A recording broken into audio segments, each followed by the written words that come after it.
తపస్సు చేసినప్పుడు ఆయన ఒక కిరాత వేషం వేసుకుని వస్తాడు, అంటే బోయేవాడు వేషం వేసుకుని వస్తాడు. ఎదురుకుండా ఒక పంది ఉంటుంది. ఆ పందిని చూసి ఈయన బాణం వేస్తాడు అర్జునుడు, ఆ శివుడు కూడా బాణం వేస్తాడు. ఒకేసారి వేస్తారు ఇద్దరు కూడా. నేను ముందర వేశానని చెప్పి ఇద్దరు కూడా వాదించుకుంటారు. దానికి తగులుతుందా? తగులుతుంది. ఎవరి బాణం తగిలింది అనేది ఇప్పుడు అక్కడ చర్చ. ఓకే. అప్పుడు యుద్ధం చేసుకుంటారు ఇద్దరు కూడా. ఆ యుద్ధంలో ఆయన సంతోషించి ఈశ్వరుడు ఈయనకి ఇంకా పాశుపతాస్త్రం మొదలైన అస్త్రాలను ఇస్తాడు అని చెప్పారు. అంటే అక్కడ మనకి శివుడు ధనస్సుని ధరించి అక్కడ అర్జునుడికి కనిపించాడు. ఓకే. ఇలాగా మనకి భారతంలో వృత్తాంతం.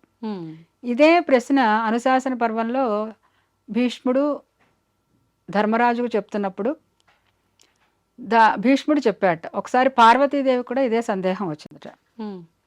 అయ్యా నువ్వేమో చాలా ఆయుధాలు ఉన్నాయి నీకు, కానీ నువ్వు ఎక్కువగా ధనస్సునే ఇష్టపడతావు. ధనస్సునే ఇష్టపడతావు. కారణం ఏమిటి? ఆ ధనస్సు పేరు పినాకము అని. పినాక పాణి అంటారు ఆయన.